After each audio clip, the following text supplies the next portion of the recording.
व्यक्ति हमेशा अपने कर्म के अनुसार स्वर्ग का भोग भोगता है, वैकुंठ का भोग भोगता है, पर वैकुंठ चतुर्दशी का दिन केवल ऐसा रहे, एक दिन वैकुंठ का दरवाजा पूर्ण तरह से खुला रहे, कि ऐसा भी पापी से पापी जीव भी हो शिव और नारायण का नाम लेकर वैकुंठ में प्रवेश कर जाए, ऐसा वर शिव। सबसे निवेदन है, बड़े आनंद के साथ में अपने घर में वैकुंठ चतुर्दशी का स्मरण करो। लड्डू गोपाल पर तुलसी दल और भगवान शिव पर बेलपत्री चढ़ाओ। चढ़ाकर थोड़ी देर रखने के बाद में जब रात्रि का समय हो, अगर ज्यादा रात तक नहीं जग सको 10-11 बजे तक, तो 9 बजे भी कर दोगे चल जाएगा। पर है इसमें निशा का वर्णन, मतलब 11 बजे के बाद ही चढ़ाया जाता है और ब्रह्म मुहूर्त के पहले। वैसे तो रात्रि के समय चढ़ाया, लगभग आधा घंटा पौन घंटा चढ़े रहने दो, उसके बाद में आप वो बेलपत्री जो आपने चढ़ाई है, ठाकुर जी को तुलसी, भोलेनाथ जी को बेलपत्र, रात्रि को आधे घंटे के लिए हरिहर मिलन जब कराओ, एक घी का दिया लगा दीजिए, भगवान को विनती करो, श्रीमन नारायण का जाप करो, फिर श्री शिवाय नमस्तुभ्यम या ओम नमः शिवाय का जाप करो, या महामृत्युंजय का जाप करो, पंचाक्षर षडाक्षर मंत्र का जाप कर कर तुलसी दल उठाकर भगवान शिव को जब चढ़ाओ, तब श्रीमन नारायण या ओम नमो भगवते वासुदेवाय राम नाम कृष्ण नाम का जाप कर कर शिव जी को समर्पित कर दो। शिव जी की बेलपत्र उठाकर श्री शिवाय नमस्तुभ्यम बोलकर या पंचाक्षर मंत्र ओम नमः शिवाय षडाक्षर मंत्र ओम नमः शिवाय बोलकर उस बेलपत्र को भगवान लड्डू गोपाल पर या शालिग्राम भगवान पर या भगवान विष्णु पर, जो भी आपके यहाँ, अगर किसी के यहाँ पर मूर्ति नहीं है तो चित्रपट पर भगवान विष्णु का चित्र हो, फोटो हो, कृष्ण का फोटो हो, राम का फोटो हो, शिव का फोटो हो। जरूरी नहीं कि आपके यहाँ अगर मूर्ति नहीं है तो आप मूर्ति खरीदने बाजार चले जाओ। चित्र है, उस चित्र पर भी दिल से समर्पित कर कर उस बेलपत्री और शहद, बेलपत्री और तुलसी दल को रखिए।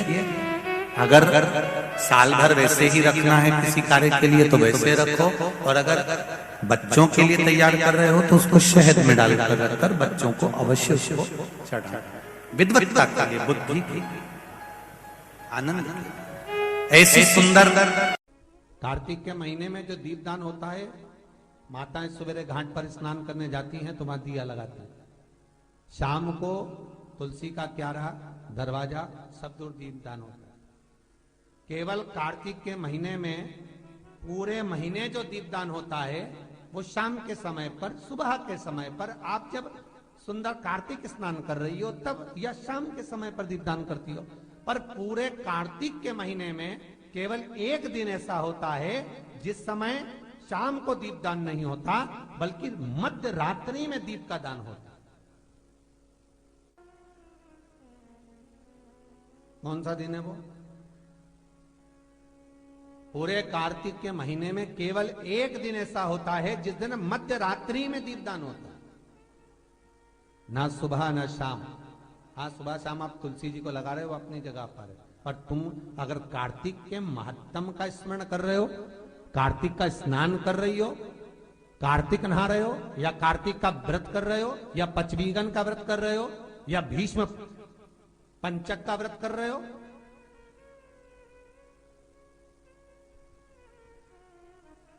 या कार्तिक स्मरण का व्रत कर रहे हो, कार्तिक का अनुष्ठान कर रहे हो, तो उसमें एक दिन ऐसा होता है जिस समय सुबह शाम दीपदान का फल नहीं है, रात्रि के मध्य में दीपदान का फल है, और वो है वैकुंठ चतुर्दशी का दिन।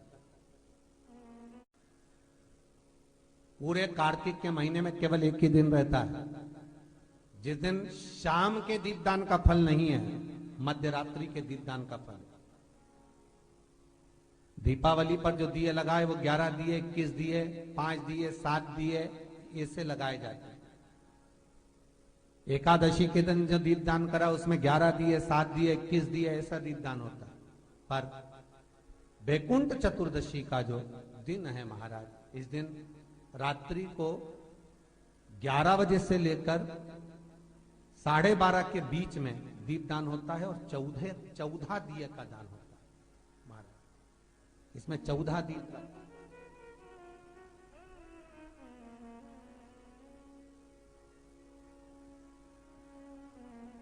14 दीपों का दान है।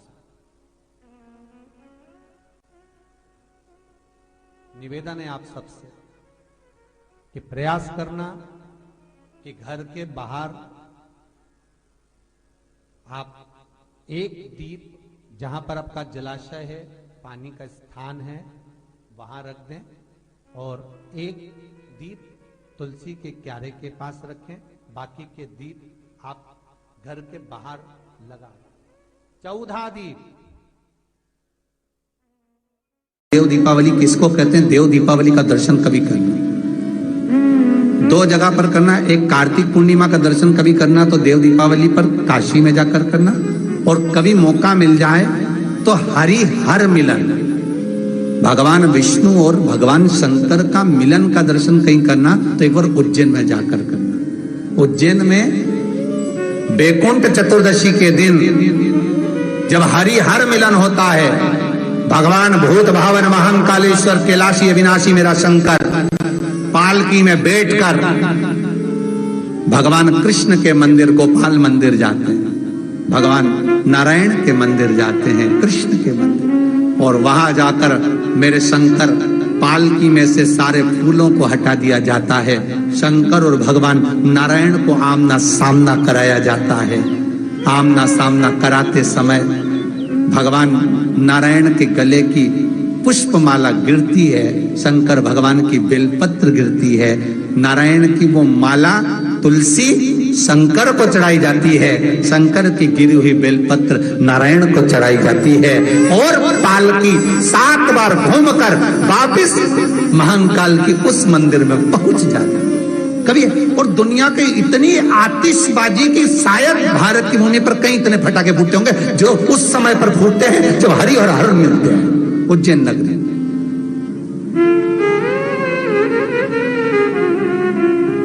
जो हरि और हर का मिलन होता है बैकुंठ चतुर्दशी के दिन, कोई साधारण बैकुंठ चतुर्दशी नहीं है महाराज। फिर निवेदन करते हैं आपको, अगर आपके घर में शालिग्राम जी हैं, लड्डू गोपाल जी हैं, ठाकुर जी हैं, कृष्ण जी हैं, नारायण जी हैं, विष्णु जी हैं, जो देवता आपके यहाँ विराजमान है, और शंकर भगवान का अगर शिवलिंग है तो प्रयास करना शंकर भगवान पर आप कल बैकुंठ चतुर्दशी के दिन रात्रि को 11 बजे से लेकर रात्रि को 12 बजे तक, सुबह 4 बजे तक उनके ऊपर आप बेलपत्र ठाकुर जी को और शालिग्राम भगवान को, नारायण को बेलपत्र और भोलेनाथ जी को तुलसी का दल समर्पित करें। उस तुलसी के दल को शहद की शीशी में रख लें। जो बच्चा पढ़ने में कमजोर हो, बुद्धि से कमजोर हो, जिसका मन विद्या में नहीं लगता, खेलने में ज्यादा लगता, उसको 1 महीने तक वो बेलपत्र और तुलसी पड़ा हुआ शहद की शीशी का शहद चटाना प्रारंभ करो, उसकी बुद्धि का विकास होगा, प्रबल बने, बुद्धि का विकास।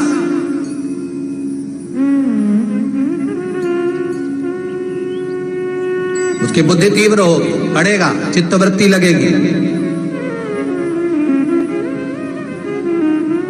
सहज नहीं। बैकुंठ चतुर्दशी महाराज निवेदन करूंगा, जिसकी किडनी गड़बड़ हो गई हो, जिसका लीवर गड़बड़ हो गया हो, जिसको डायलिसिस चल रहा हो और छूट नहीं रहा हो, बैकुंठ चतुर्दशी के दिन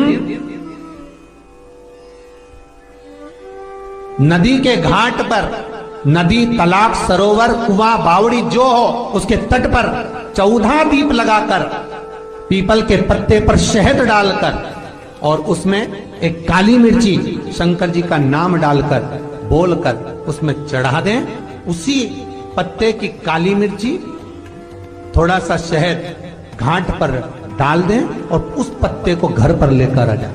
जिसको डॉक्टर ने कह दिया डायलिसिस होगा, किडनी लीवर गड़बड़ हो रहे हैं, बैकुंठ चतुर्दशी के दिन रात्रि को 14 दीप लगाकर जब घाट से आए, जिस व्यक्ति को रोग है, बीमारी है, उसको वो पत्ते समेत चटा देगा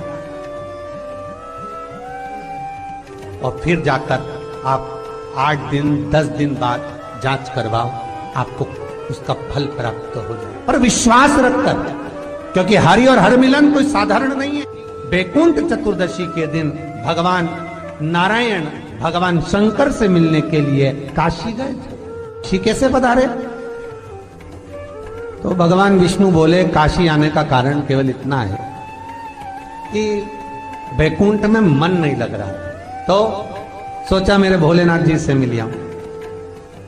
देवऋषि नारद बोले मिलने भी ऐसे से आए जो कभी गिने चुने दिन तो आंख खोले। शंकर भगवान नेत्र खोलते ही नहीं, वो तो नेत्र बंद करके बैठे थे। आप मिलने भी आए तो उनसे मिलने आए जो कभी नेत्र ही नहीं खोलते। मां जगतजननी जगदम्बा कह कर परेशान हो जाती, तब भी तो नेत्र ना खोलते, और आप उनसे मिलने के लिए आए, वो भी काशी में। ओ भगवान विष्णु बोले देखो, पहुंच गए भगवान विष्णु मणिकर्णिका घाट। आज भी मणिकर्णिका के घाट पर भगवान नारायण का मंदिर है। भगवान विष्णु मणिकर्णिका घाट पहुंच गए और मणिकर्णिका पर जाकर भगवान विष्णु ने एक कंकर उठाया, उसको घाट पर रखा और भगवान विष्णु उसकी आराधना में लीन हो। बैकुंठ चतुर्दशी का दिन भगवान विष्णु इतनी आराधना में लीन हुए, इतने लीन हो गए कि कब दिन निकल गया, कब शाम हो गई, बस केवल कंकर को देखते रहे और गंगा का जल छोड़ते रहे। सुबह कब गई, शाम कब गई, मालूम नहीं पड़ा। मध्य रात्रि आ गई, तब भगवान विष्णु को लगा पूजन तो कर रहा हूं, स्मरण कर रहा हूं, पर दीप नहीं लगाए। तब भगवान नारायण ने लक्ष्मी से कहा तुम दीप लेकर।